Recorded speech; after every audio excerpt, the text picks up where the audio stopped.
Hello and welcome to today's video. So this time we're going to be looking through another month's worth of recent vintage pickups that happened in September 2021.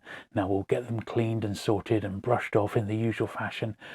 There was a real great job lot that I got very cheap off eBay of a real mixture of stuff, but there was some nice vintage stuff in it, as well as another little collection of Ed McBain.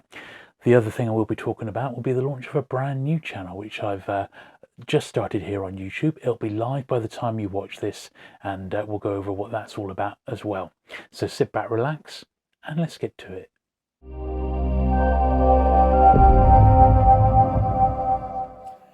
Okay then, so we get started. We've got quite a bit to get through today, and we'll kick off with these three vintage corgi paperbacks. So I picked these up in one little lot. They are science fiction, as you can see, and I don't think they're too bad. They are all first editions, but I think I've definitely got this one, but not in such great condition. So I don't think they're too bad. They're just going to need a bit of their covers shining up a little bit and the dust taken off the top. That one's all right. That's obviously Richard Matheson. He's a great author. 1 in 300, J.T. Mackintosh.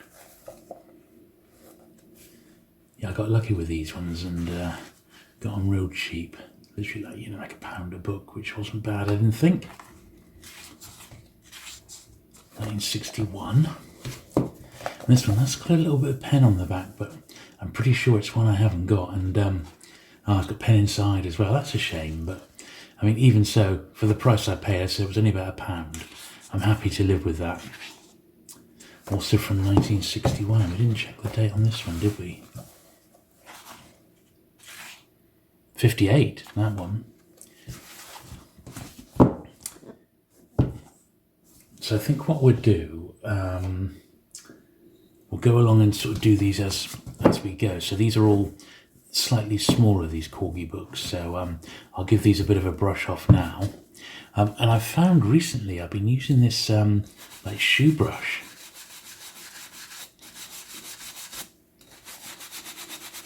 So I would use this to, well, in the day I would use this to polish my shoes. I wouldn't put the polish on with this one, but this would be like the buff brush once the polish had gone on.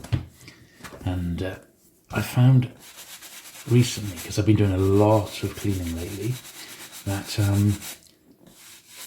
doing a few books of the same size at the same time, this was just as efficient as using my little toothbrush, which is really handy to get into sort of little nooks and crannies on hardbacks and things.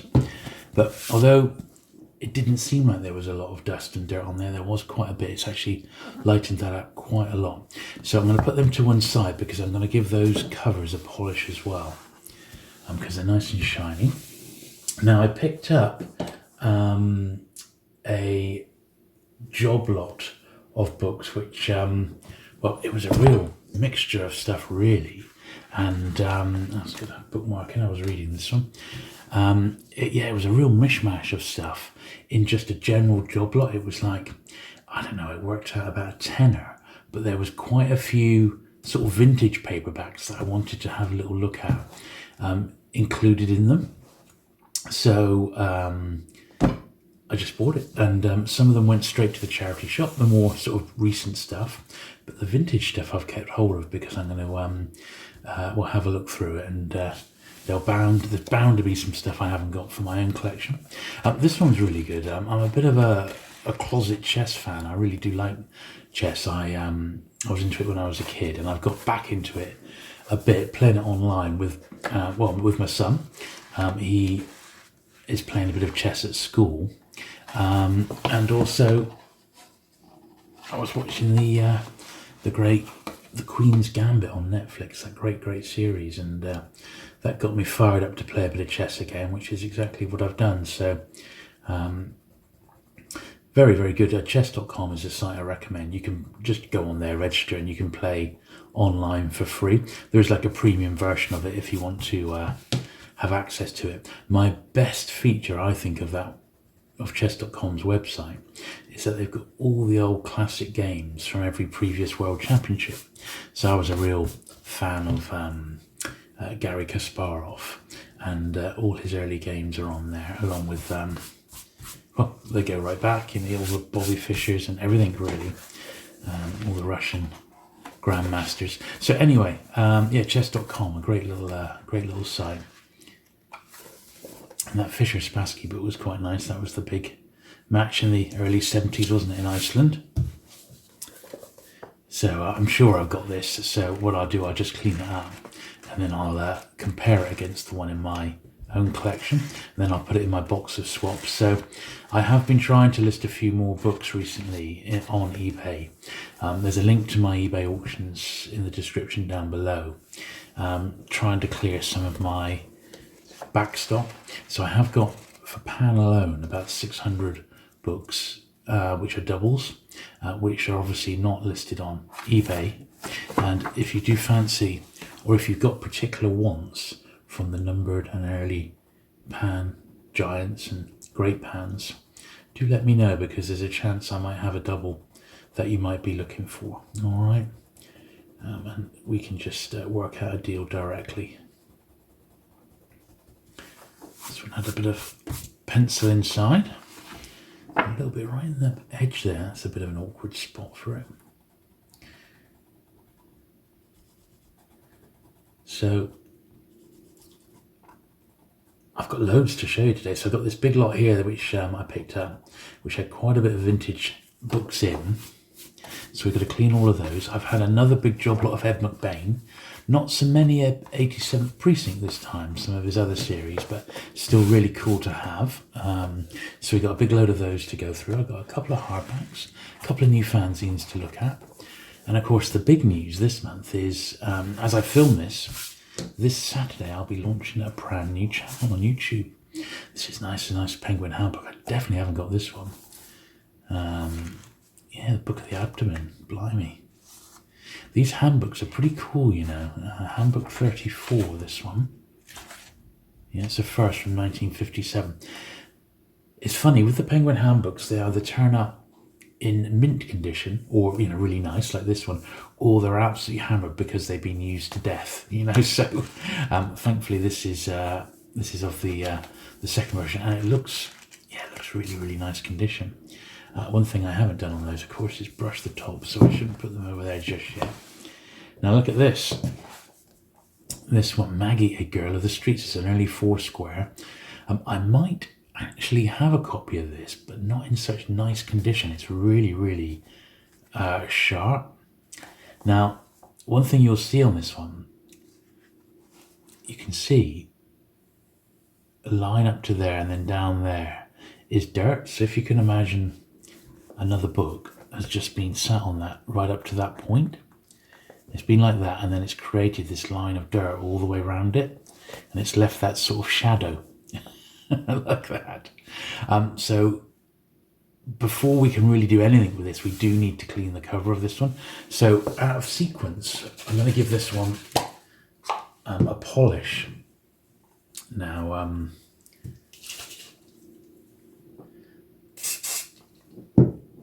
you can actually get away with that on this one because it's got a nice, like all the early Foursquares, it's got a nice shiny cover. And you'll see it's almost like magic. Look at that, it's just disappearing.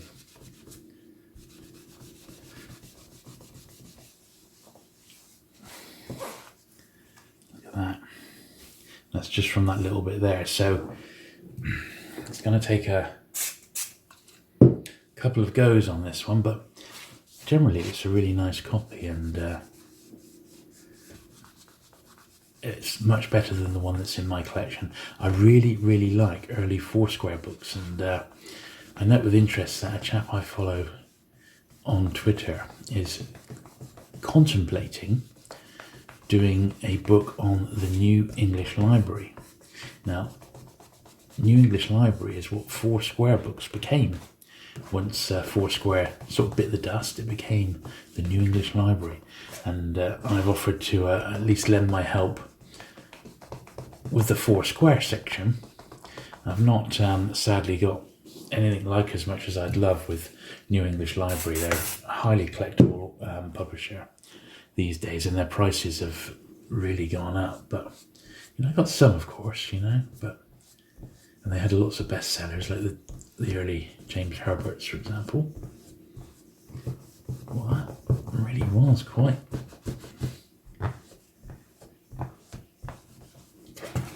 Well, it's come up a lot better, but I'm surprised it hasn't, taken it off completely. I mean, don't get me wrong. Look how much that's come off. That was clean, and that's come off one book. So I think it might be one that I'm going to go back to, but the rest of it, what we'll do when we go through and do the covers a bit later on, I'll give that one another polish. But for the time being, I think that's fine. So let's give these a bit of a dusting off. As I said, the new technique I'm using is with this one here, and it really does do the trick.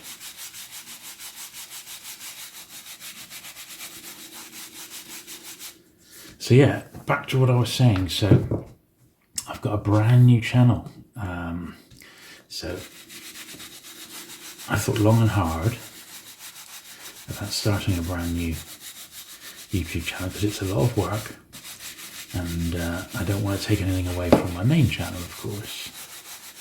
But the new channel is literally just going to be myself going through my book collection systematically, publisher by publisher, shelf by shelf, and going back over all my old books which haven't been through this process. So there's lots and lots of stuff which I've had for decades that's never really been cleaned. It's still got market stall 10p stickers in, and they're just crying out to be cleaned up. So for that reason alone, I'm going to start going through my older collection. So what I've done, first of all, the very first video, I've filmed the first few videos now, and the channel, as I said, is going to launch this Saturday, but as you watch this, it'll already be live. So the first video is where I take the first sort of 80 or so Pan books, and I'm going through back to my very earliest Pan collection, book by book, and I like Jodie Foster there, and giving them a good clean. And I was amazed when I started going through it how much hadn't actually been done. Absolutely incredible, so I do hope you go and check it out, and if you enjoy these sorts of videos, this is basically all that's going to be on the channel. So I'm going to do a brand new video every other week, working my way through my collection, and then on the other weeks, because I'm going to do one video every Saturday, on the other weeks there's going to be like a video from the archive, as it were. So one of my earlier cleaning videos on this channel that may have slipped under the radar, I've taken out a lot of the bells and whistles and music and what have you, so it's a bit more relaxing, and you can just sort of see the process as it happens and unfolds. So obviously I should be linking to that going forward on all my videos, and if you are able to share that out, particularly if some of you have got a Reddit account, that would be brilliant, because there's some dedicated Reddit feeds for sort of ASMR book cleaning, which is what this is, and spreading the word out would be fantastic. This is a nice early Penguin. Yeah, it's the first from 1936. It's one I've got a really nice copy of, but always happy to take another one here and go in my swaps box, which, as I said, is quite considerable, so I really must get a grip on that. There's just so much coming in. I've got as you know, for the first 1,000 Penguins, it's not a great deal I'm missing now. It's just a handful of books to have the first 1,000 in first edition. However, 1,001 to 3,000 is a different story, and I'm missing hundreds. So it looks as if I've got about another 100 or so from that run between 1,001 and 3,000 from Drew, the Penguin chap, who's a book dealer. I mentioned him last time. Really nice guy. In fact, his collection of the first 100 penguins and king penguins, and that was featured in my latest viewers collection video. So do check Drew's website. That's just the penguin chap. Just look it up on Google, and he's got lots of vintage penguins, and he's very reasonably priced as well.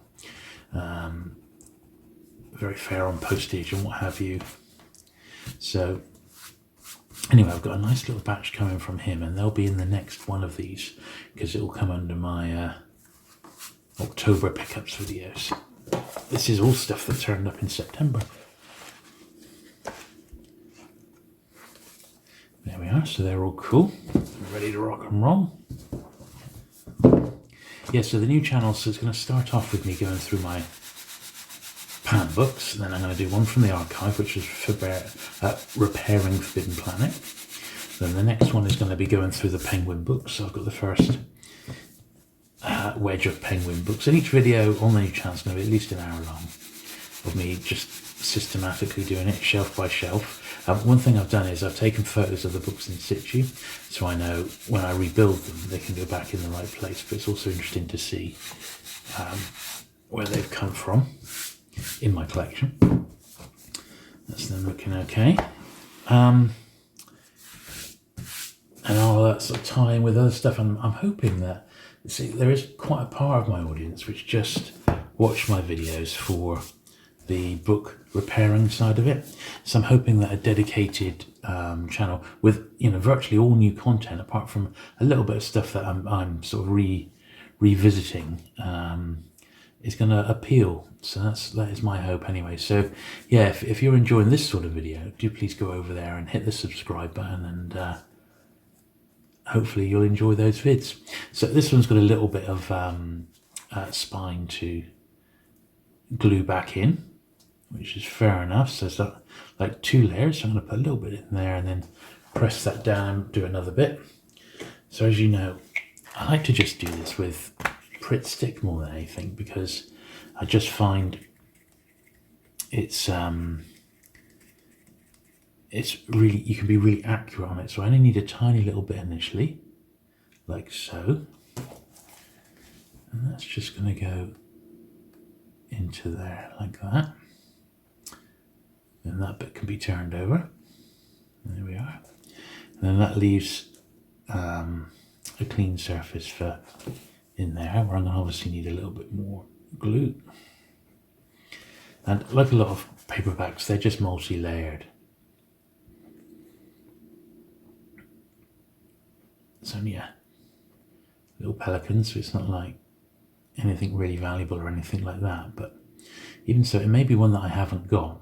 I'm trying to sort of complete on the pelicans. I'm trying to get the first sort of, well, I've got, I would say the first 1,000, but it's not that far. It's probably going to be about the first 600 to 700, and I've got a really good run of most of them. There's just probably about less than 100, maybe probably about 50, I think, in fact, that I actually need to finish off that run. But they are in slightly varying degrees of condition. There's a few I'd like to upgrade, particularly the wartime ones, which, like any books printed during that period, are not often found in great condition. This one's a bit rough, but it'll do. Certainly if I haven't got it, 698, I don't know if it's one I need or not, but if I haven't, then not the end of the world. So I'll give that one a clean in a minute. But yeah, I don't think many are going to need their spines cleaning today, but if they do, we'll just do them on the hoof, as it were, as we come across them. So this is one of the very in fact, look, this is reference book number 1, Penguin Reference, Dictionary of Science. So these are quite, I mean, you would only really collect these if you collected a publisher, which I do. So it's a revised edition, first published in 1944, reference number 1. It looks fine, it's just got a little 50p on the front, so I'm on 150 inside. So let us, we'll get the one off the front cover first, as long as it's not in pen. No, it looks like it's going to come off all right.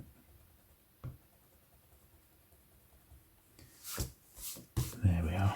Yeah, so on the new channel, I've basically got the next 50 weeks, or basically almost a year, already planned out with what I'm going to be doing, and I've got to admit I'm quite excited. There's so much in there to actually be done, and it won't all be book cleaning.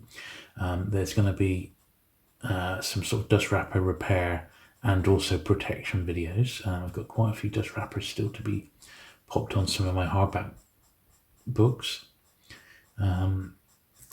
And then I have got quite a bit of Star Wars stuff that needs a good clean before I put it back into a display case. So I'm going to be cleaning some Star Wars stuff as well, which I know is always popular. Reference number 8, Additional Charge. This is a nice fresh copy. I'm hoping this is yeah, that's the first one. I can't remember if I've got it. I've got a handful of these, £3. I've got a handful of Penguin reference books, probably about 10 or so, maybe a few more. So if this is a missing one, then all well and good. As I said, it just turned up in a job lot. I've not gone out and deliberately tried to source this one. It's just come my way, which is always good, particularly if it's one that I was after. Another Pelican here. This one, it's an earlier one, 960, but it's got a name on the front. Looks like this is going to benefit from a good polish later on when we do some polishing. Yeah, it's a first from 67. That's fair enough. Don't think the cover is good enough for us to try and get that pen off. Apart from that, it's all right. We'll see how it looks after the polish, and if it's looking like a possibility, I'll give it a try.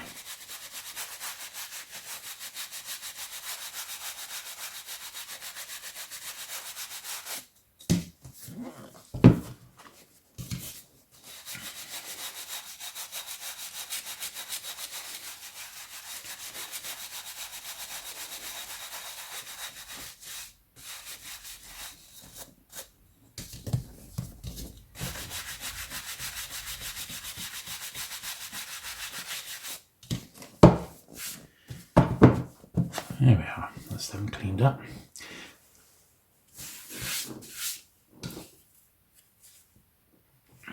Next pile here. This is Penguin Poetry, yet more comic verse. Now, once again, off the top of my head, I can't remember if I've got this one. I've got some of the comic verse ones. I see there's a little bit of the spine that's going to need repairing down the bottom there. But this does actually look quite a bit worse for wear. Someone's had quite a lot of enjoyment with this one.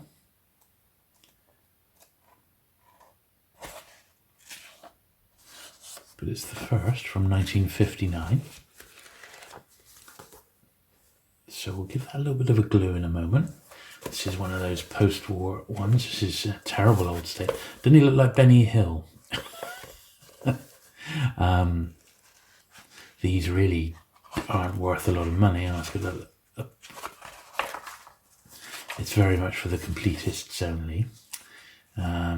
It was a Penguin original, and it was for the after the Second World War rather. They did one of these books for each of the different political parties to help people make up their mind who they wanted in government.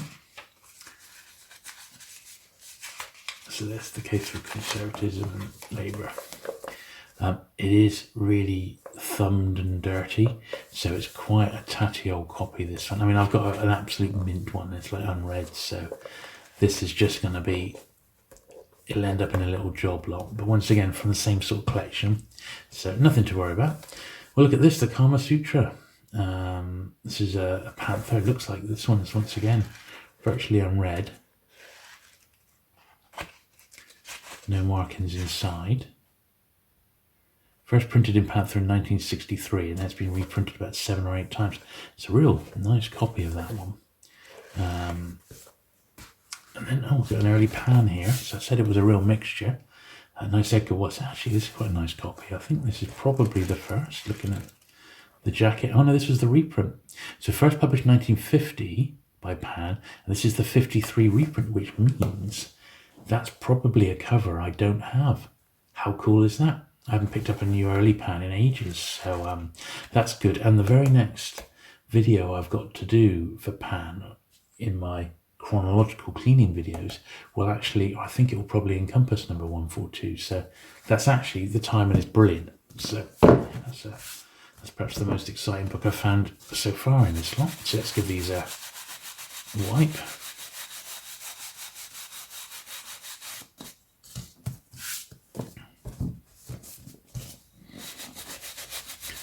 So as I film these today, I'm off work. I've got a week annual leave, which is quite handy, so I've been able to catch up on quite a bit of book related videos and what have you. I've had loads to do, and for various reasons I've got a little bit behind on some of my filming. However, not massively behind or anything like that, but I like to be a few weeks ahead of what goes out, and sadly I'm not that far ahead at the moment, but it's early days. So let's do this. If necessary, I mean, I do try and do 3 videos a week on my main channel, but I would drop a video to keep the quality up if I just didn't have time to make it.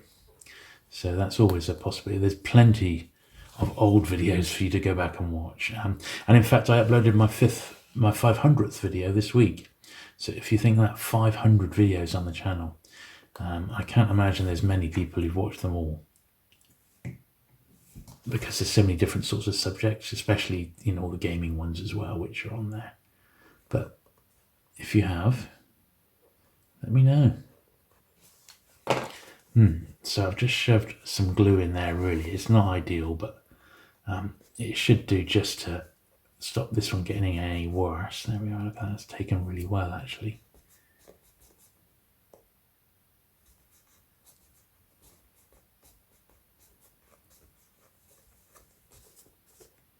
Yeah, that's all right. Right. We're getting through. So, as I said, I was getting into my chess, and I've only got a couple of chess books in my collection, but one of them that I've got is the Even More Complete Chess Addict. Now, this came out when Nigel Short was taking on Garry Kasparov in the late 80s. This is the version that was like an updated version of this book, and I picked this one up just for a few pounds off eBay, this sort of thing from those like warehouse second-hand book dealers. So it was like $3.29 including postage, so I didn't mind that too much, just so I've got them both. But as I said, if you go on to chess.com, all those classic matches, you can find anything on there, which is just amazing. Anyway, that one's not too bad at all. Just give it the just going to need a bit of a polish. Now, this one I've been looking for ages. It's a Penguin special, and it's one that was of, as you can see, Vietnam. I mean, it's sort of got photos from Vietnam by Felix Green, and it is special number S255, and it's particularly scarce. So this one cost me like a £5, and I just wanted to get one out of the way, really. It's not a collectible copy or anything like that. I'm still going to look for a better one, but it's the sort of book that I would actually go through and read cover to cover. So very, very pleased to get it. This is a period war book of photographs on Vietnam. There's the write-up at the end there.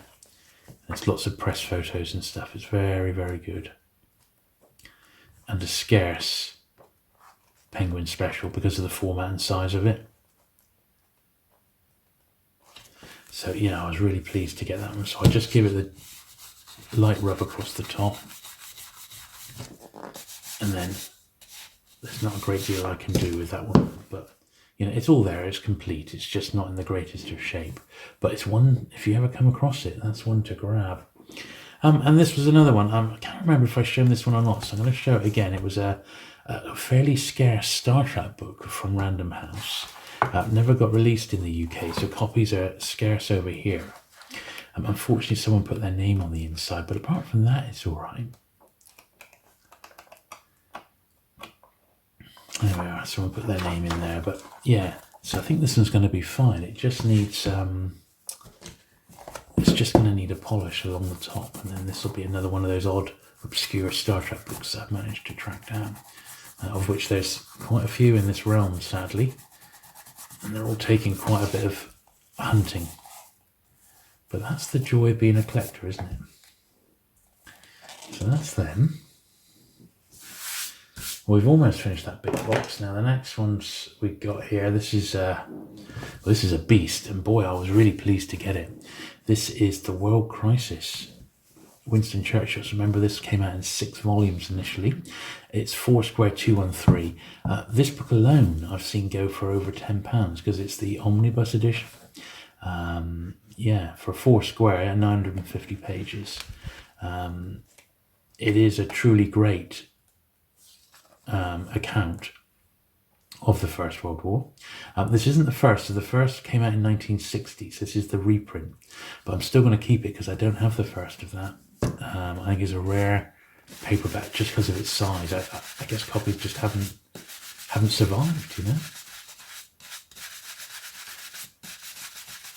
I'm sure I've mentioned it before, but I'm quite a big Churchill collector. I've got first of the World Crisis and a couple of first sets of the Second World War, and I've got some of his other bits and pieces as well, a few of the speeches. He's very expensive to collect, and his early stuff is super rare.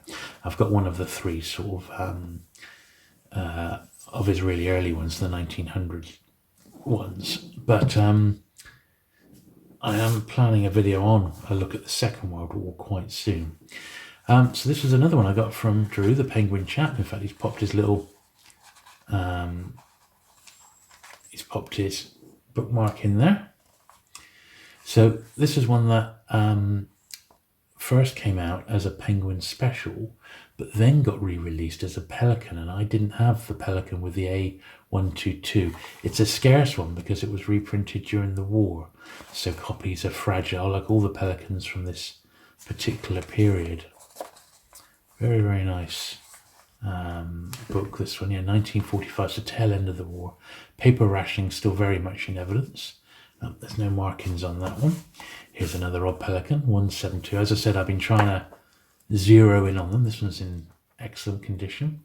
This is post-war now, so there's not so much paper rationing. Yeah, mid-50s, a beautiful period in Penguin history. Another one I was delighted to get from Drew. This is New Biology number 9. Finishes the set for me. So that's a couple of sets that he's sorted out for me. I will do a little video on the Penguin New Biology and Science News. They're not going to set the world on fire, but they are a part of Penguin history.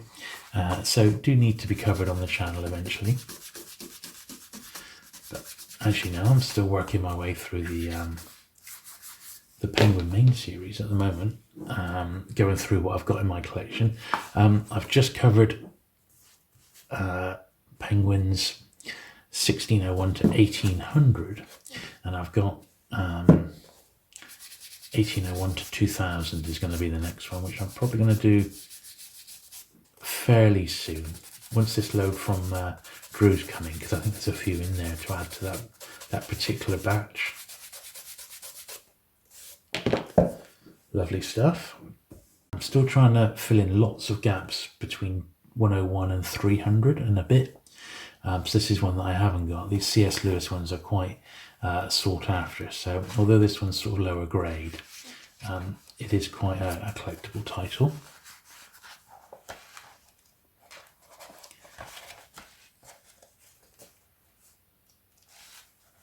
Okay, so it's got a little £1.50 inside, which we'll get out.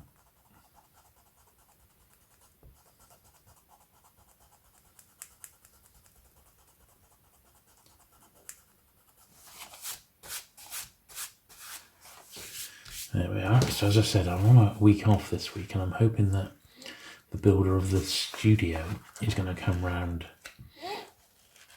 and take a look at the area, and hopefully we'll be able to get him booked in. I'm really hoping that we can get the studio built before Christmas, so that I can film sort of after work and that. and because it is tricky, but at the moment, like today, perfect day to do it because my son is at school and the wife's at work and I've got a week off, so it's a great time to get down and get filming. That's a lovely one, that, isn't it? Puffin Story 192. One of these beautiful wraparound covers. Very, very nice. I do like my puffins.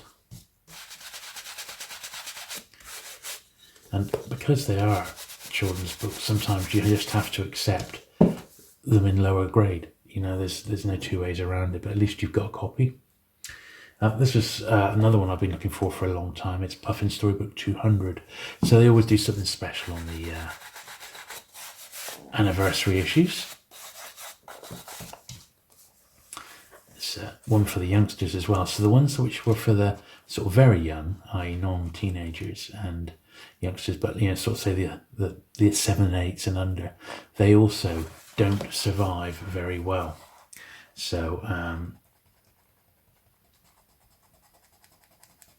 I think they're the harder of the Puffin storybooks to find in nice condition because they were designed for the real young. There we are.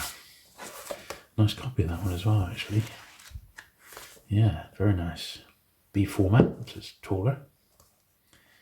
Okay, a couple more pans here. Very nice copy of this, Fanny by Gaslight. Pan Major 100. Looks like it's unread. You often find that with these sorts of books that they get picked up but then actually never actually read.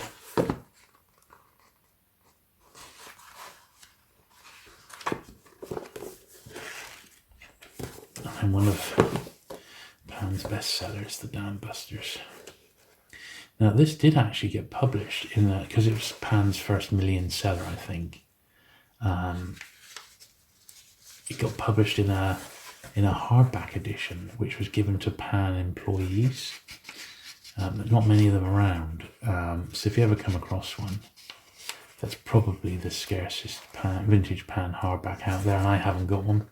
So it's the only sort of piece I'm missing now from the original numbered collection and the early G's. So if you come across one, give me a shout. But yeah, this was a huge seller for Pan books.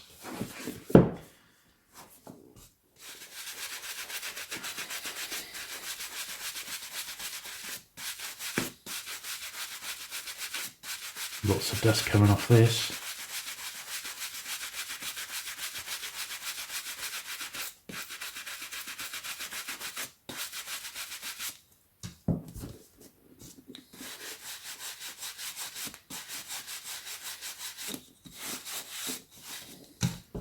Always the top edges that are the worst, aren't they?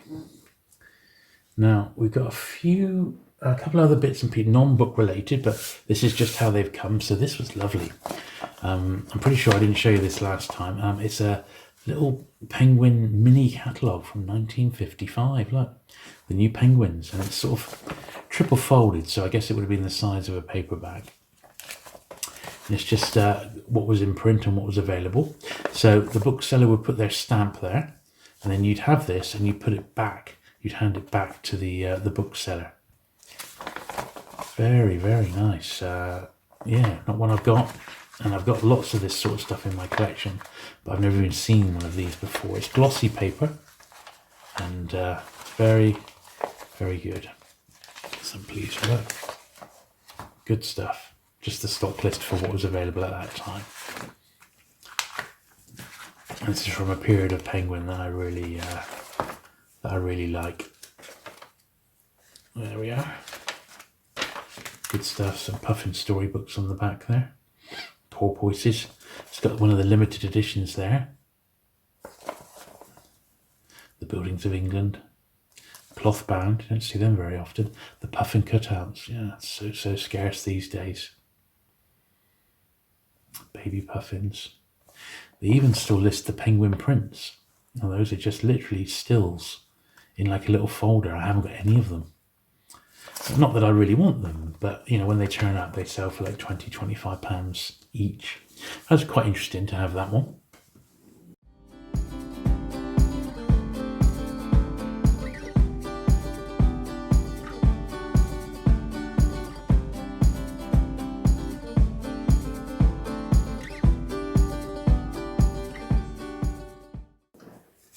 So I've also received the latest issue of Paperback Parade, which is this one. So this is published by Gary over in New York at Gryphon Books. This is the latest issue, which I've just finished.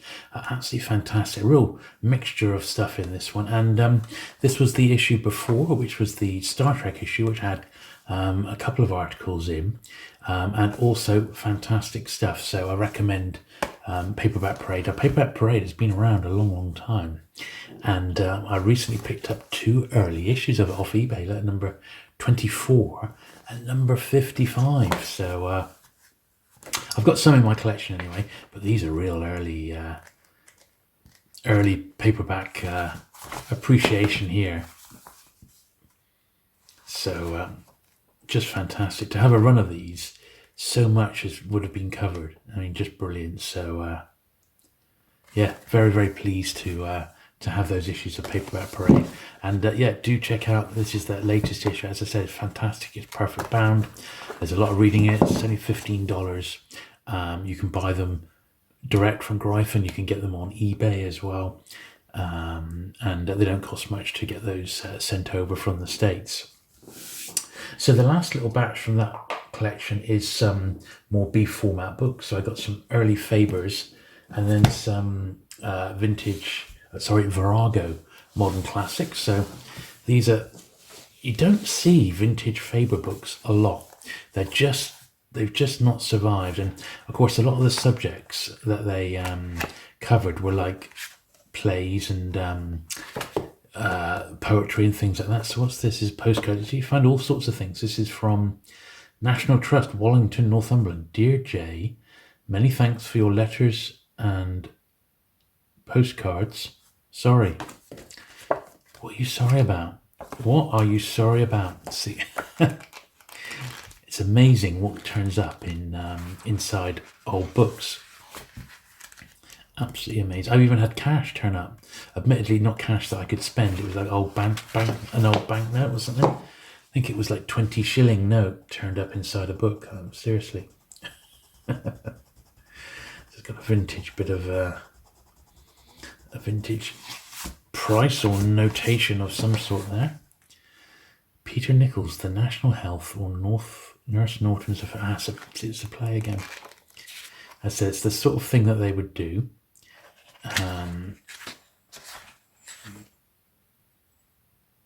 That's printed in Plymouth, Latimer. Yeah, Latimer, 1970 that one was. Get rid of that postcard. And then another Faber book. The Faber book of popular verse. Nice copy of this, actually. Can't imagine for a moment it's a first, but you never know. First published 71, this edition 74. So it's a little bit past my sort of period, although it is a particularly nice copy, that one. So let's get those two dusted off. God, the tops are really dusty and dirty on them.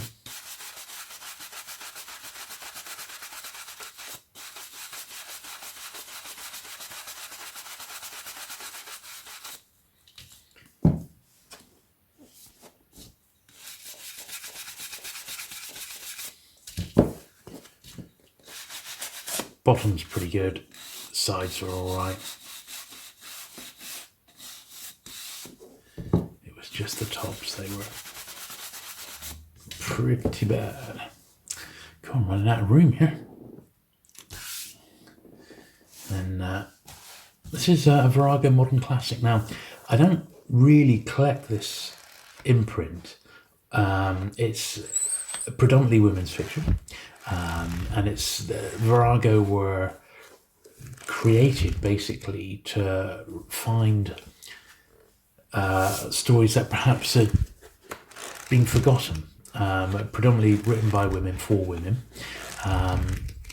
and books that slipped into sort of obscurity. I do have, however, a little run of Verago books by an author called Elizabeth Taylor. Nothing to do with the actress, but Elizabeth Taylor, the author. And they're particularly good. I really like them. Although they're made for women or aimed at women, I just think they're fantastic. So really, really good. I'd love to collect Elizabeth Taylor in hardback first, but sadly they're hardly ever turn up, and when they do, they're always expensive. This is another one. So this is for, look, is a young puffin, and once again this comes under the realm of ones which are particularly scarce, and this was another one that I got via Drew, the penguin chap, so he did well here. But those are the ones to look out for, because they've just generally not survived. And then we just got a few more of these Veragos. So my friend Will, he was my best man when I got married, and his mum and dad ran a publishing business. His dad used to be a rep for HarperCollins back in the day when HarperCollins were in Edinburgh. I don't know where they're based now, but he used to rep for them. And then they created their own, let's get a sticker on this one, then they created their own book business, selling business and law books to companies direct, sort of B2B as it were, and they acted as the middlemen.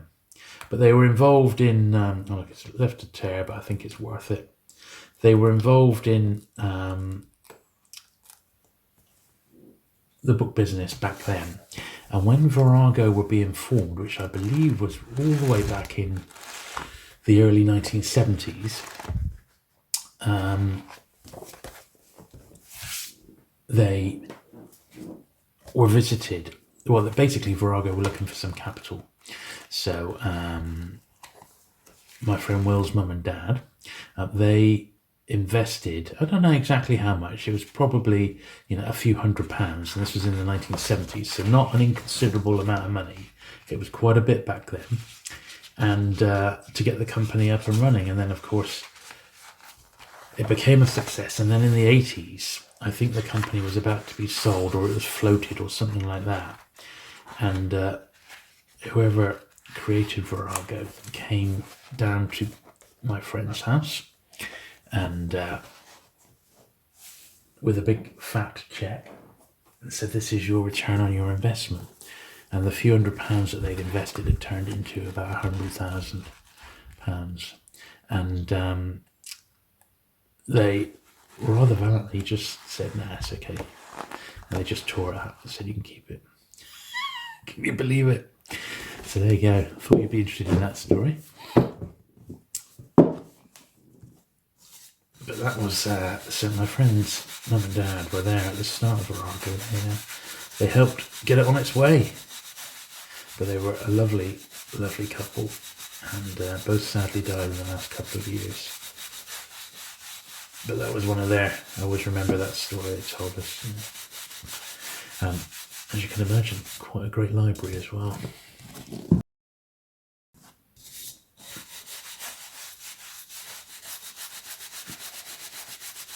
But yeah, Verago still going today, part of Random House. So in effect, part of Penguin Group, Penguin Random House. Beautiful publications that they produce, absolutely fantastic. Even if you're not really into that sort of fiction, if you pick up like a best of, there's just some great, great stuff in there.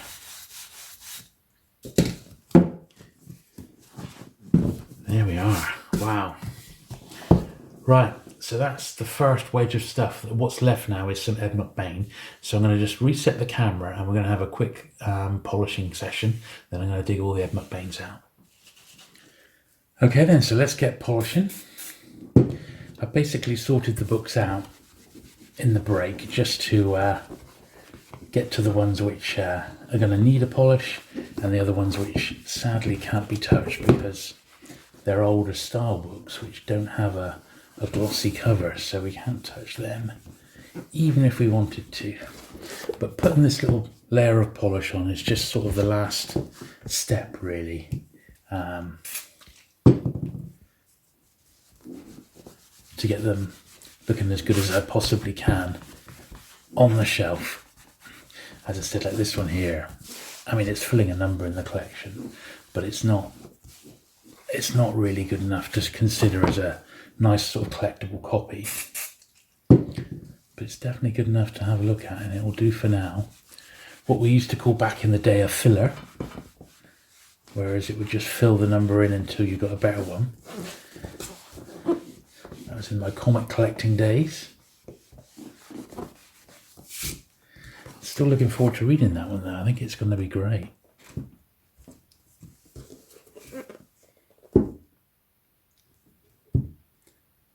Don't know if any of you saw the documentary a couple of years ago on Vietnam.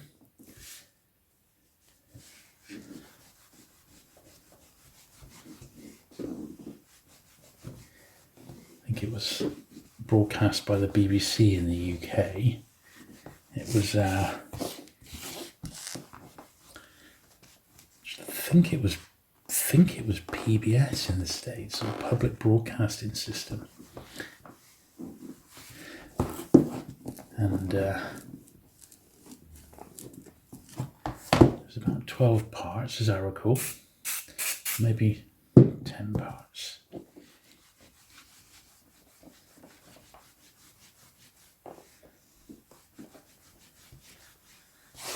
Very, very good.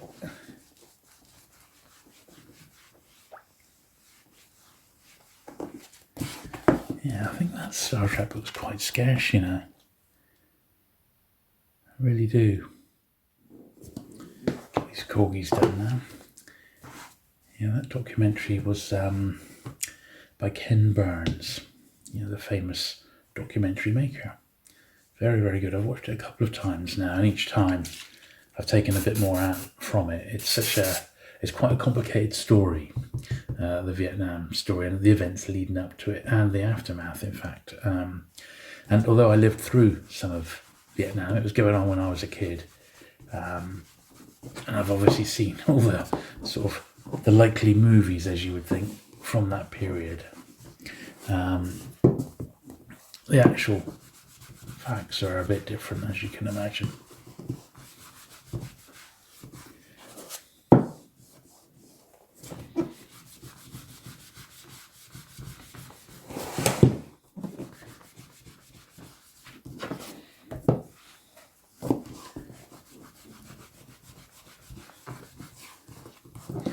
And it may not look like much is happening to these books, but it really is. Lots of dirt and dust and grime is coming up off them. I'm just going to adjust this camera down a tiny touch. You can see what I'm doing a bit better here.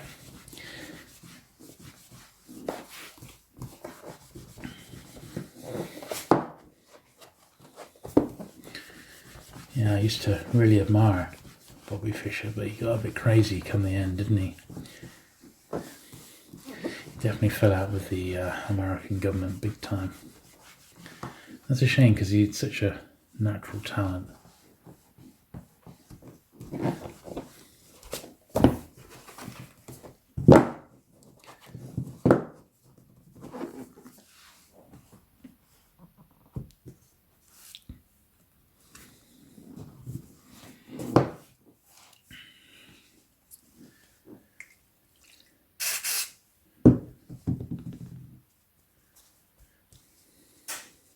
So really, I haven't actually had lots of little books coming in every day sort of thing. It's just really been this month. It's just been a couple of nice job lots, which I've fluked on really more than anything else.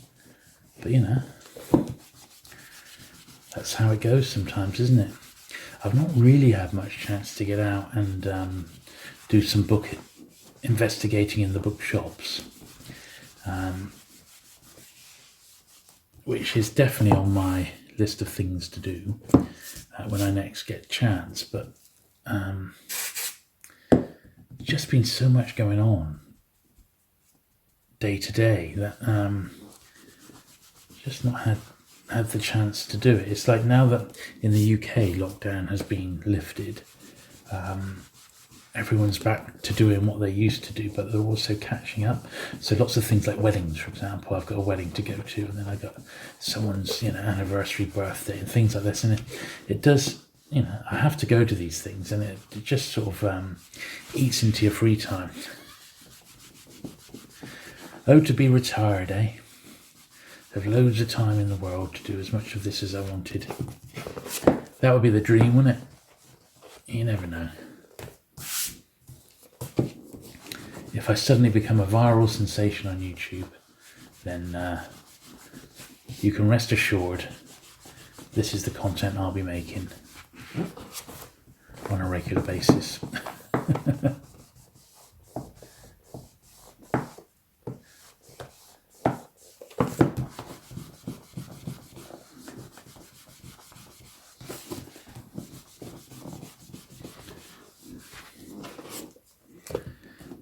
Back to this one again. Do you remember this? So it didn't quite take off all the dirt from the top, but it got most of it, didn't it? So I'm going to give it another going over now.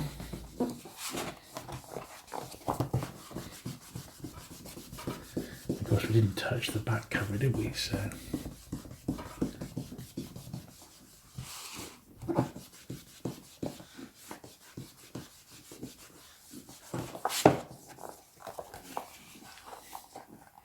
Still a little bit of dust shadow there, but a very, very nice copy of that one. This one's nice. I'm sure I've got it, this Raymond Chandler, but I haven't actually looked it up. But it's a first edition, and a classic author. So if I've already got it, this will definitely be one that I'll end up on eBay in my swaps selection. It's not mint or anything, but it's a nice period crime by a great author.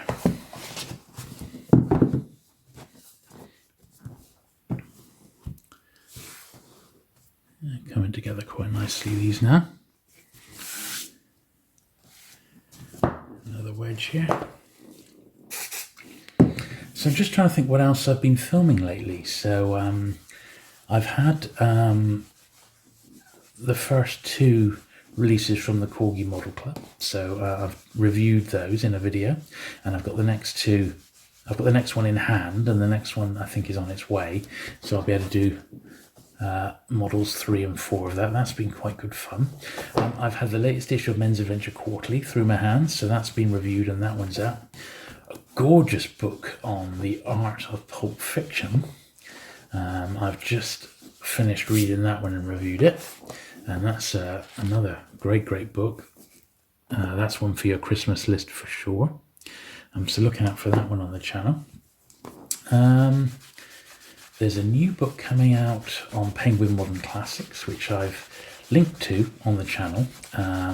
If you want to pre-order a copy, I think that one's going to be really something, and I'm going to try and tie it in with a look at the Penguin Modern Classics in my collection, which is not extensive, but I've definitely got some, This is a re-release. I don't think I've got this cover. I actually collect books on Colditz Escapists, and Airy Neve was one of the first British contingent to get out of Colditz. Airy Neve later went on to become a Conservative MP, and he was Northern Ireland Secretary, and he was leaving the Houses of Commons car park. When he went up the slope like that, there was a mercury bomb inside, and as the mercury slid down, it blew up his car and he was killed. So he got out of Colditz, which was incredible. Escaped from Colditz, went all the way across Europe to Switzerland, made it to safety, and then the IRA get him. It's terrible, and I do remember that happening as a kid.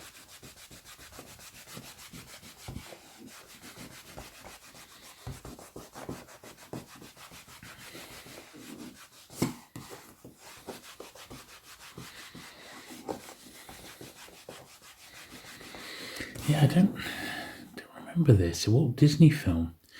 David Niven, Jodie Foster, Leo McKern, Candle Shoe. I mean, it's published as Penguin Crime, but it almost looks like a Puffin book, doesn't it? I don't know. So first published in 1961, reprinted in this film tie-in edition in 1978. Wow. Who'd have thought it?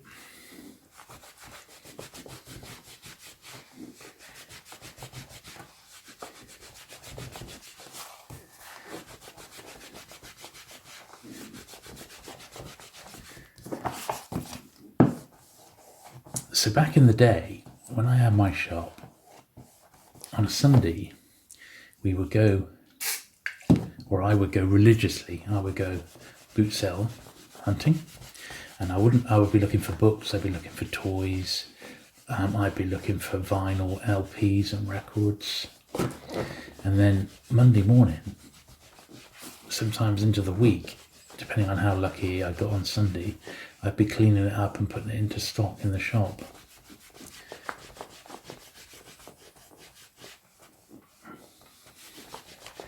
And that very much would involve doing sort of what I'm doing now.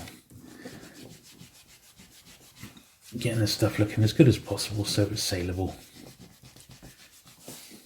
And I would regularly on a Sunday morning, I'd get up very, very early and work my way down through Devon and Cornwall and do, not every week, but most weeks, try and get as many boot sales in as possible. And I first started doing them back in the 80s, late 80s, and the stuff you could find then, before people really were picking it up because they knew what it was worth. I mean, really just phenomenal. Absolutely. I mean, there was so much Star Wars around, you couldn't move for it. Old Star Wars toys. I mean, literally, people were just giving it away because it was everywhere. And, you know, people forget it just sold so well that there was like an unlimited supply of it, you know. And that was the time, of course, to try and find it mint in box. And I tried to pick up what I could, but back then, in those days, you could still find it in the shops. So I picked up what I could brand new, literally, it hadn't even ever been played with. And that's sort of the stuff I've got today was from that late 80s era. Those you never get the like of that again.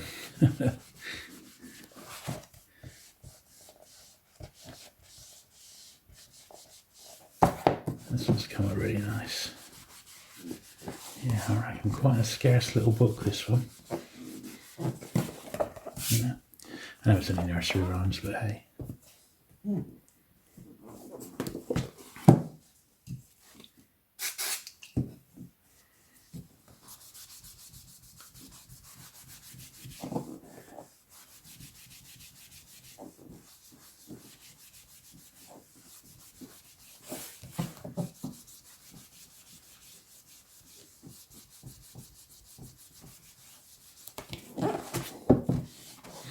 So the other thing that should be on the channel by the time you read this, because it's going out quite soon, is the second part of my viewer collections videos. Now, these are going really, really well.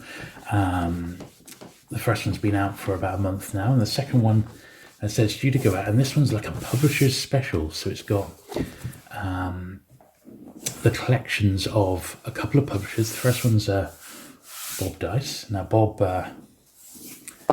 publishes the Men's Adventure Quarterly magazine, and he also does, along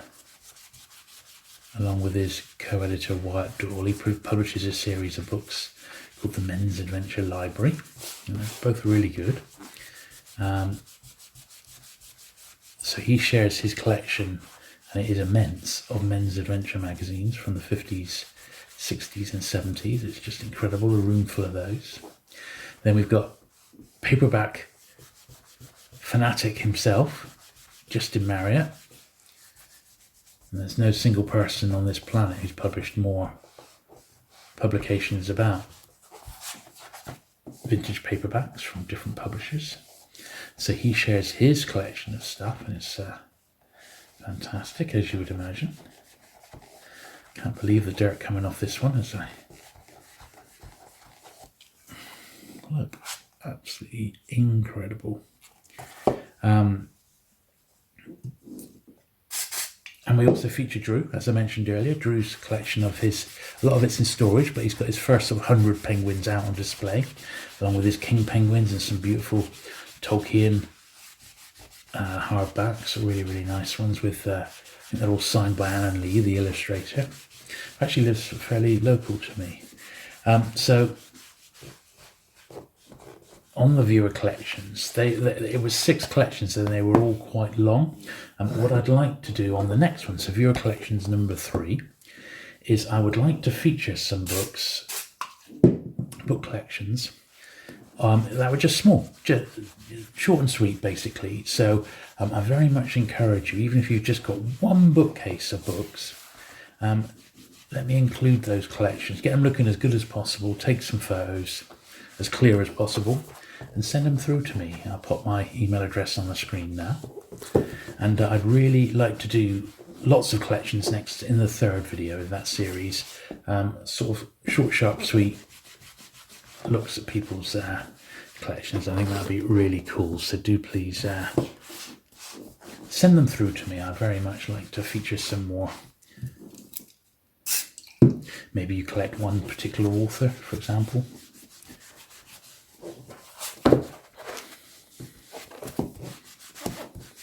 But you know the sort of stuff that we cover on this channel. If you collect a publisher, an author, a genre, if you're into, like Bob, men's adventure magazines from the 50s, 60s, 70s, share that with us. We want to see them. Sliding these in here.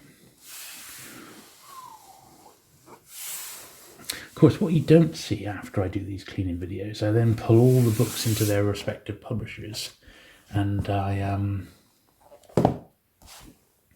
mark off what I've picked up so that I've got an accurate record of it. And if it's a book that I've already got, I just pop it.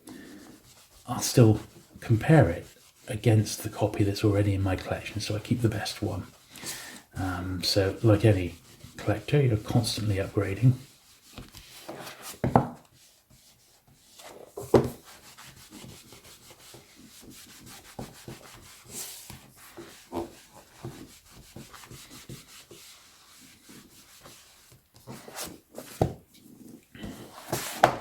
Here's this one here. Now this hasn't got that glossy a cover, so I'm not going to put any extra polish on. I'm just going to see if it does take off any of the accumulated wear, and I think it might have taken a bit off, but not a great deal. It is quite, sadly, it's quite sort of fingerprinty and toned. You could call it toned, but there you go. Now something else that's happened, and I'm hoping to do a sort of a video with him, like a live stream, is a friend of mine who I used to work with back in the day. We were both book buyers, and he is now still a bookseller, and that's my friend Steve. And he has started a channel on YouTube. Steve's had a couple of books published himself. He's an expert on science fiction, and he's called the Outlaw Bookseller. So Steve's just up the road from me, based in and around Bath. And Steve's just starting out on YouTube.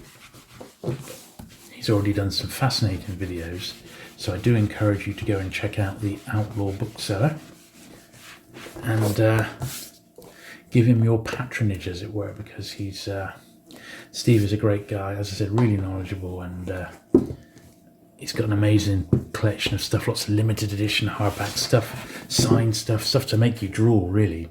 And over the years, he's met so many key authors. It's just fantastic. So I'm very, very jealous of some of the stuff in his collection.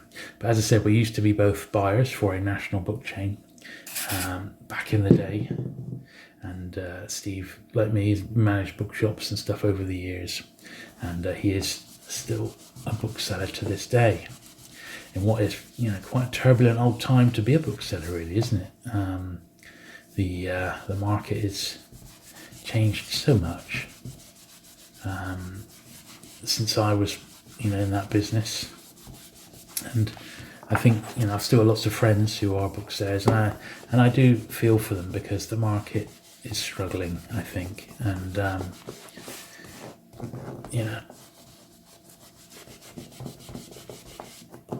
it is what it is. Certainly the demise of second-hand bookshops is something which has affected all us book collectors, isn't it?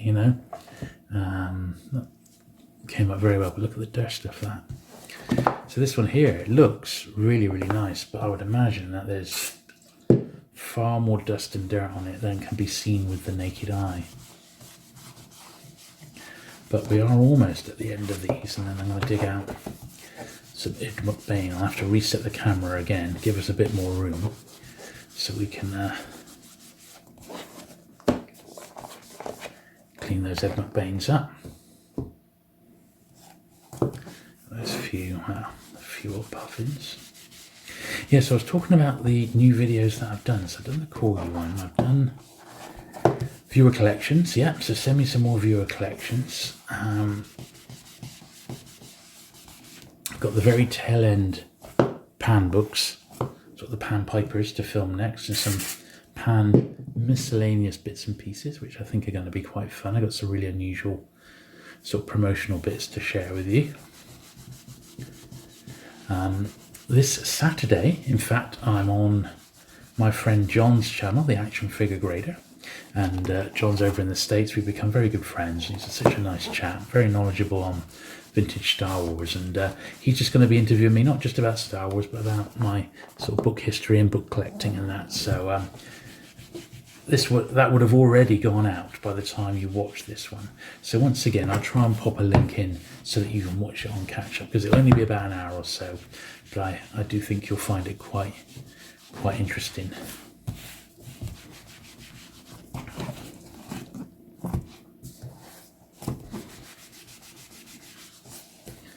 Almost there, last couple of books now, and that's all of these polished, and that's basically well over halfway, and then I have to get all those Ed McBains, and we'll tackle them. This was a particularly nice copy of this one. I think it's going to be better than the one that's in my collection. It's a little bit of toning around the edge there, which a bit of polish might help. Nah, don't look like it.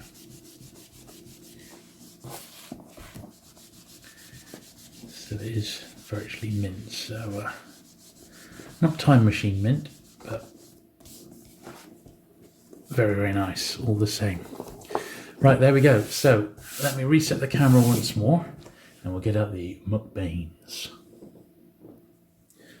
Right then, so we've got about, let's see, 1, 2, 3, 4, 5, 6, 7, 8, 9, 10, 15. We've probably got about 40 to 50 Ed McBains to get through.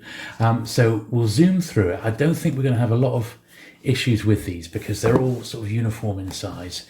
So I'm just going to sense check them, see if there's no sort of pencil marks and things inside, and then get them cleaned as best I can. So trying to collect Ed McBain is quite tricky because particularly if you want them in sort of first British edition, which is what I'm collecting them. I am actually also putting a set of at least of the early 87th Precinct American editions in because the artwork's just so lovely on them. But the easiest way to collect Ed McBain is just to pick up job lots. So that's what I regularly do, and then I go through my own collection and I'll sort of upgrade them as I go along, basically. So these aren't all 87th Precinct. Some of them are Matthew Hope and some of his other sort of anthologies. But by the looks of it, they are all from an original sort of owner collection. And they're in, sort of pretty good condition. Maybe read a few times, but still very, very nice.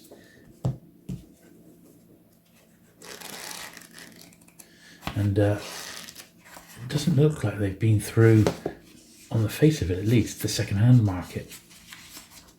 because they're not covered in stamps and pencils and prices inside, which is good news. So for that I am grateful. So it may be we've not got too much to actually clean on these, which would be cool. Because once again, this video has ended up being quite long. So I have found the first book with little 50p that we're about here. That's all right.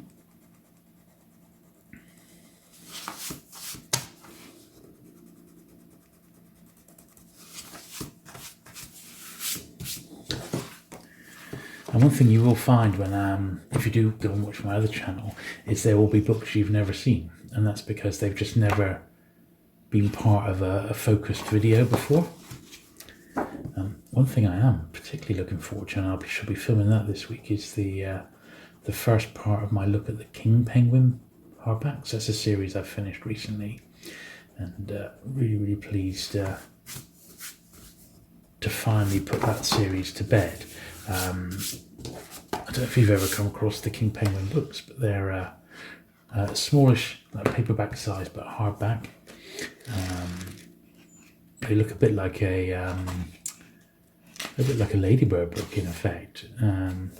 Very, very tricky series. Yeah, there's a few tough ones to find in first edition, and it's taken me, well, decades. It's not a joke. It's literally taken me decades to get them all, but I have now done that. So because there's so many, it's 76 in the series, I'm going to film them in 2 parts. I'm going to have a really decent, thorough look at them, because I think they are beautiful books. Well, that was the first stack of 3, and they weren't too bad. Let's get stack number 2 here. Yeah, it looks like I've done very well with these. Much better than I was expecting, and almost every one so far has been a first. So they must have bought these, must have been a real Ed McBain fan who bought these as they were coming out, which is fantastic. I was not expecting that. So it's very, very good, and there'll be a fair bit of upgrading and comparing to my existing copies. Looks like they got into him in the late 70s, because the books from the late 70s onwards appear to be first editions, and the earlier books, such as that one, are reprints.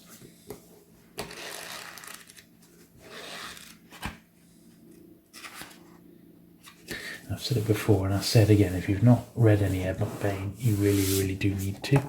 This is the very first 87th Precinct novel. It was a Penguin initially, back in the 60s. Yeah, Penguin did in 63. The book came out in 1955, I think. Absolutely great opening to the 87th series.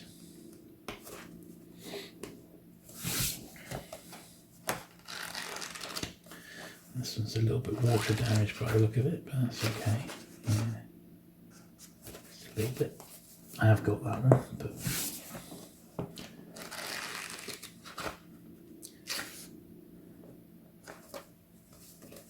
yeah, I've not read a lot of Matthew Hope, or maybe 1 or 2, so look forward to dipping my toe into those. There's a reissue.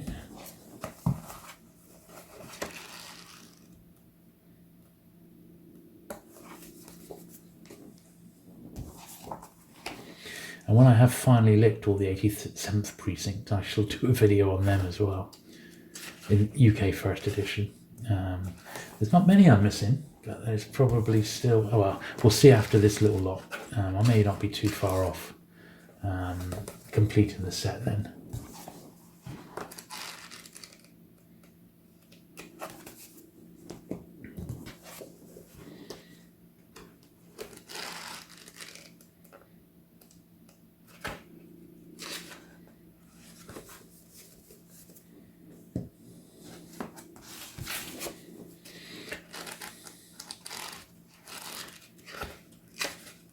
I've still yet to come across a signed one.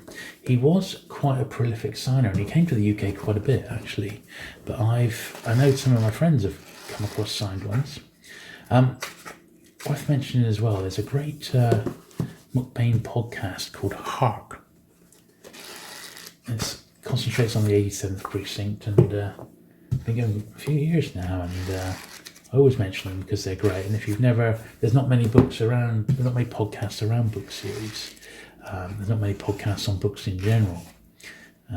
Obviously we've got the Paperback Warrior podcast, which accompanies their website, and we've got Six Gun Justice, which is the Western specific podcast, but apart from that there's not a lot else.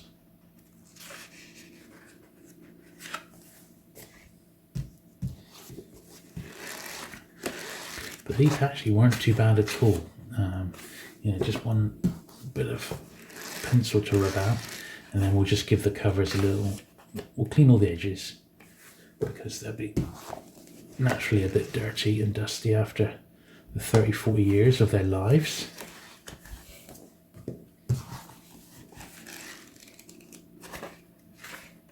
But all I shall do is go through these, make sure there's none that I'm missing, and then I'll pop them back onto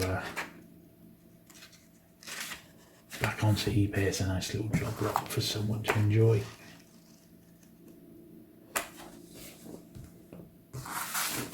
But if you're collecting an novel, this is always the way to do it. Now that one's actually an ex-library, and that's really, really beaten up, so I'm not even going to bother cleaning that one. The very last one in the book, that was as well. So, just dust the top edges now in little wedges, I think.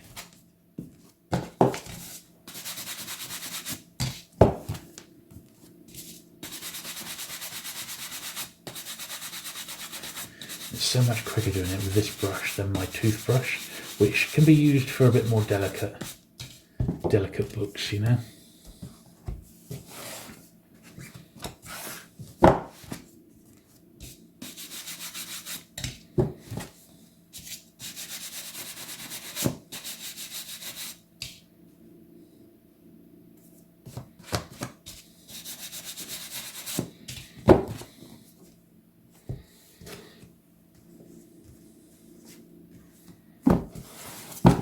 So all in all, it's been quite a dramatic, well not dramatic, but it's been quite a full month, you know. There's been no real drama, just lack of time to do as much as I'd like to do. But that seems to be the way at the moment. It's that time of year, isn't it? Nothing to worry about. Everything is going groovy.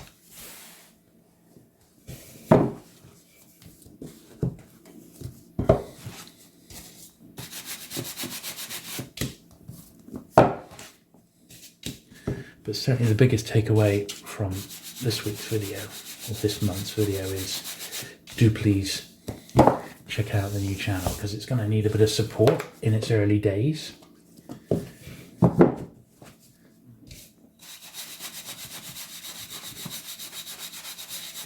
But I do think you'll find it if you enjoy these sorts of videos, you're going to love it, because it's basically more of the same, but in not every book is going to need cleaning, but a lot of it will.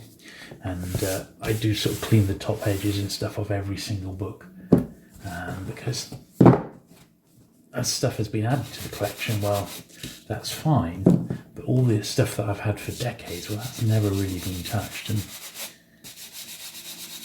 it really does need the treatment, as it were.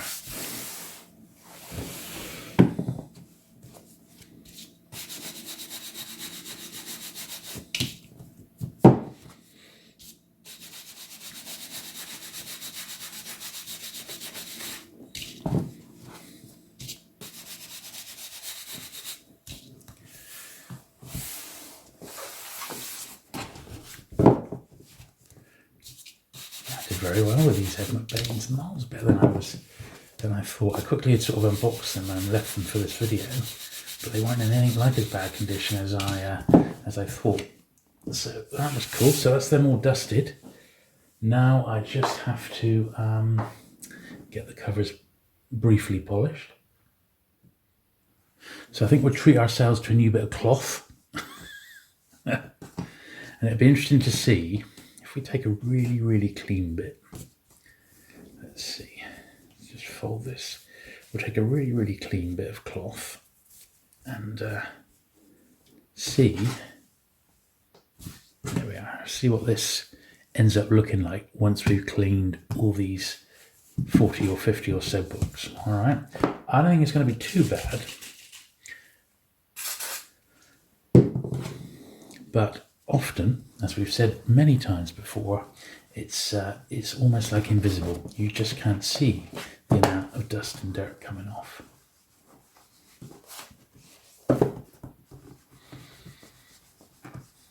And quite a few of these have got white covers, which will show up dirt and fingerprints and that. So once they've been through the process, I think they're going to come up really, really nicely, which is cool, as you like.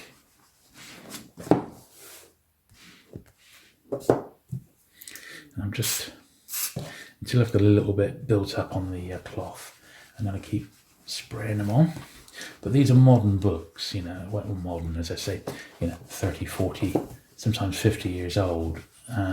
So the glossy covers are absolutely fine to spray my polish on directly.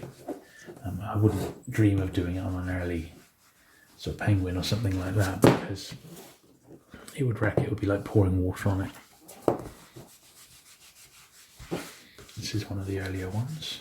And you notice on a book like that, this is an early 70s pan, that the spine, that pan logo there should be the same as that there, with the red and the pink, and it's just faded over time.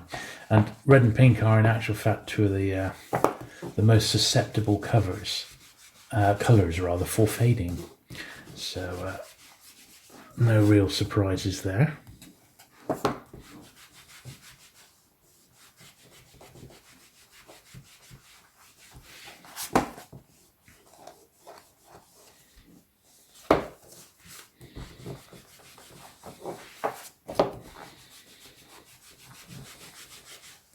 So sometimes I get asked, what are you currently reading? Well, at the moment, I've gone back and restarted Churchill's History of the Second World War. That's a 6-volume epic. I don't usually read it all in one after the other. I'll read the first one, have a break over a few months, catch up on some other bits and pieces, and then do it. I have been also reading the 3 next Tintins, which I'm doing like a history of Tintin, and they're available, like the Asterix books, in really beautiful hardbacks. And I've got Tintin books 4, 5 and 6, which I have just finished book 4, and I've reviewed that one, and I've got a brand new video coming out on those next Tintin books. So I've had to read those, plus the couple of magazines and the big coffee table book I was telling you about, The Art of the Paperbacks. Fantastic book. So I've had those to fit in as well. So I've been pretty busy. It's meant I've not watched much TV. There's a few series I'm looking to catch up on, which I've got a little bit behind on.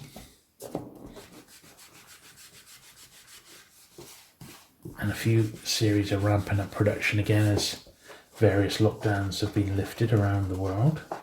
The stuff is back in production. I'm very pleased to hear Russell T Davies is coming back to take over the reins of Doctor Who. He was the producer who brought it back first time round, and he was fantastic and instrumental in reviving Doctor Who in popularity, and I don't think anyone's really bettered him since his time on the show, which admittedly was quite some time ago now, wasn't it? It was probably about 15 years ago he started, 14 or 15 years ago. He was producer when I did my Doctor Who, and I saw him once from a distance on the set, but that was about it. But I know he had to give it up because his partner got very ill and sadly passed away. And but now he's back with a vengeance. And he'll be leading the show into its 60th anniversary in 2023, which will be quite something. So let's hope they get all the surviving doctors involved, at least in some way, even if it's a very small way. And if they can get Eccleston back in, then fantastic. Although, from what he's been saying in interviews, I don't really know if that's going to be a possibility. I think it's unlikely we'll be seeing Captain Jack again in any form in Doctor Who or Torchwood. I think that ship has now sailed, sadly.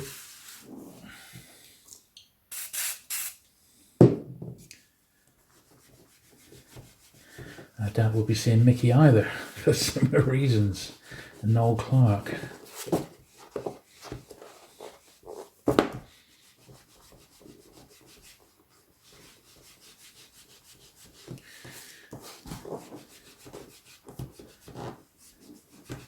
But I've been enjoying my Star Trek as well. I'm still working my way through Enterprise Series 3, and so far what I've seen has been excellent. And something else I've been enjoying, which I never ever thought I would, but I thought I'm going to give it a try, was Star Trek Lower Decks. This is the animated series on Amazon Prime. And although I'm only like 3 or 4 episodes into it, it's actually really good. I like the adult humour. I like the fact that everything about it, almost the music, but the titles and end titles are all sort of next generation. It's sort of set during the next generation time. Dozens and dozens of in-jokes into the classic series. And even though we don't often see them, the main crew, including the captain, are excellent. So it is a recommended series, on which, I recommend you check out Lower Decks. It was much better than I was thinking it was going to be, and I went in with a few preconceptions, which I shouldn't have really, because I like to try these things and make my own mind up.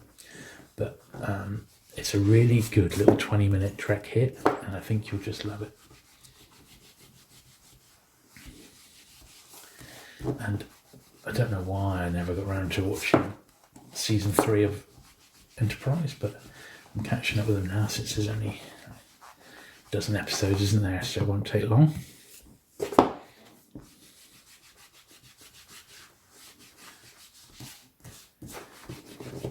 I need to clean it up quite nicely.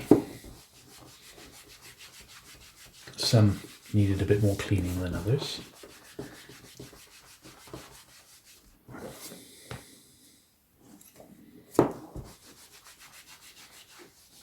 Here's an example where the gold sort of overlay has worn a little bit, but that's okay. I mean, that's going to happen, but this has probably been read a few times, this one, Heat.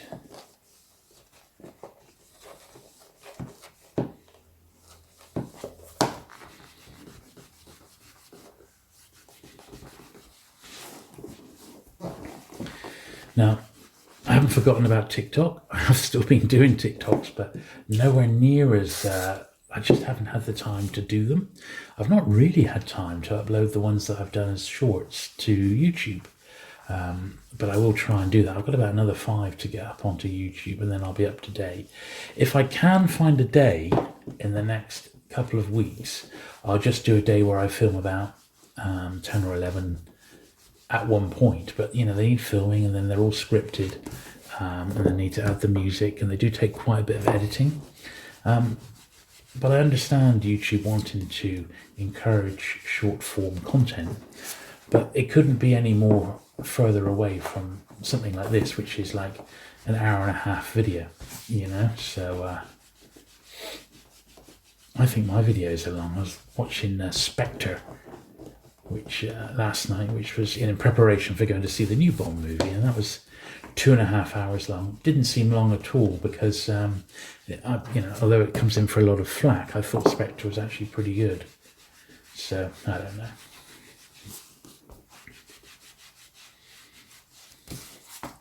What do I know?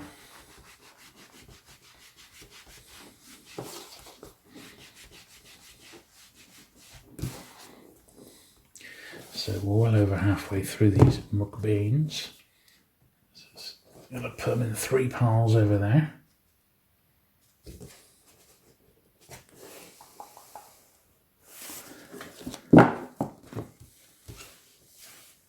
It's more of a workout, you know, all this physical, all this shining, you know.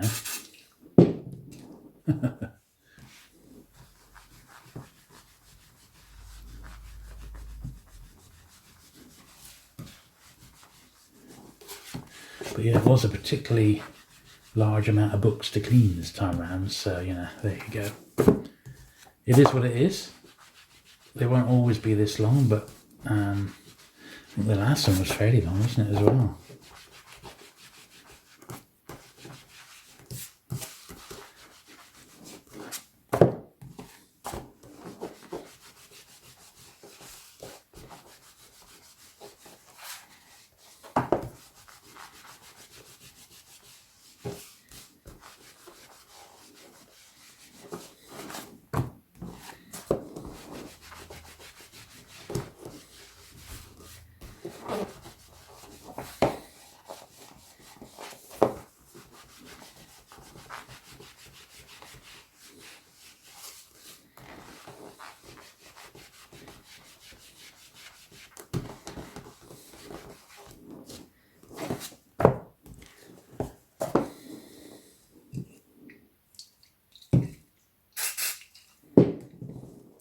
Certainly been getting through the Mr. Sheen today. Might need to go and hunt down some more. It really is only the bigger sort of supermarkets that stock Mr. Sheen.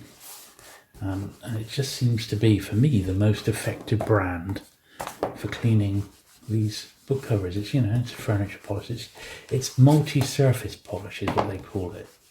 And I'm sure the makers didn't think that it would be used to clean vintage paperbacks.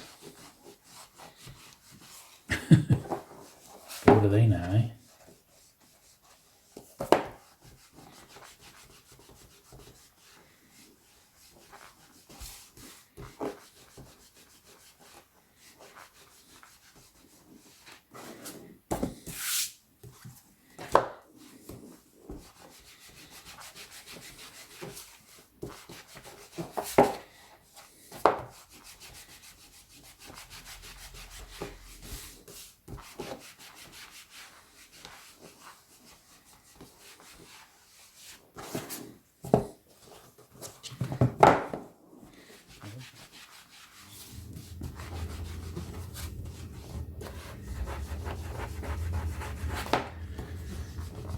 Certainly I've had some patrons now who've been supporters of the channel for since the start really, and I can only say thank you very much.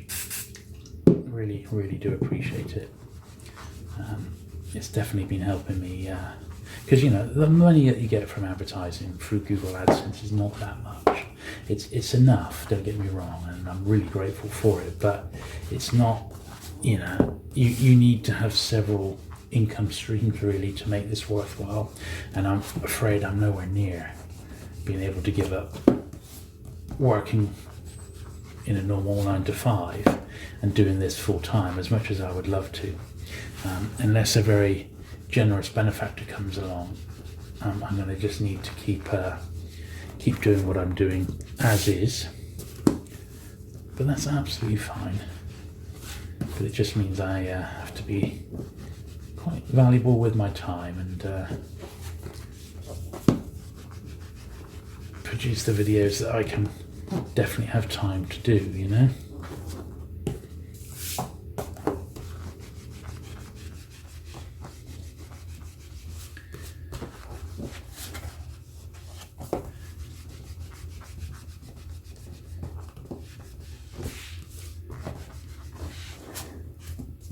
The last few to do now, and we will be there. There's definitely some of these I haven't got, but they're non-87th Precincts titles, so some of his other stuff. That's cool.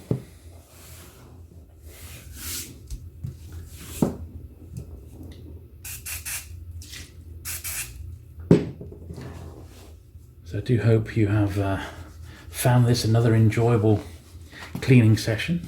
and a good way to pass a couple of hours or two. Lots of people come back and watch these in multiple parts because I do appreciate that the videos go on quite a bit, and some people just put them on in the background. They don't actually watch what's going on. They just listen to the commentary and what's happening on the channel, which is also cool. I'm very much looking forward to live streaming this Friday, so do go and check that out. And if you'd like to see me do some live streams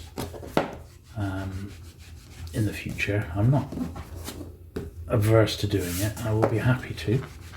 So I'm going to try and get my friend Steve, the Outlaw Bookseller, come on and do a live stream with me. He's just sorting his sort of camera equipment and stuff out at the moment, but when that's done, I think it'll be really good for us to do a live stream together, and I can sort of grill him a little bit about his years as a book dealer and when we were both book buyers back in the day.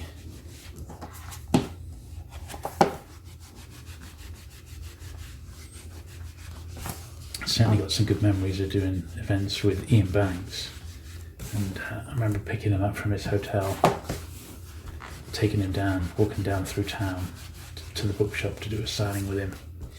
Absolutely fantastic. What a nice guy he was. And it was a book signing, reading and whiskey tasting evening. Can you imagine it? With an Indian at the end, and out for an Indian. It's just incredible.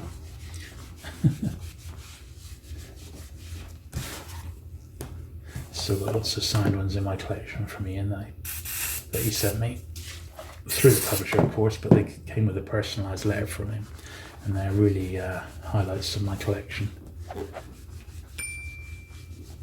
And I wasn't just a fan of his sci-fi, I liked all his sort of general fiction as well. I mean, that's I first read when the Wasp Factory came out.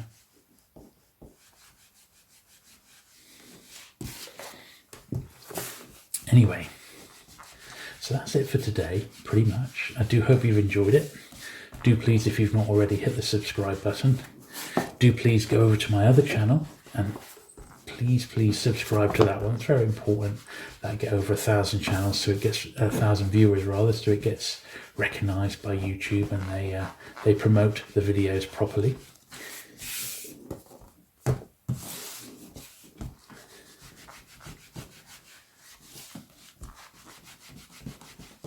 I shall see you in a month's time. Until then, hope you enjoy some of the other videos coming up that I've got for you. And thank you very much for watching today, and I'll see you again, look at that, very soon. Bye.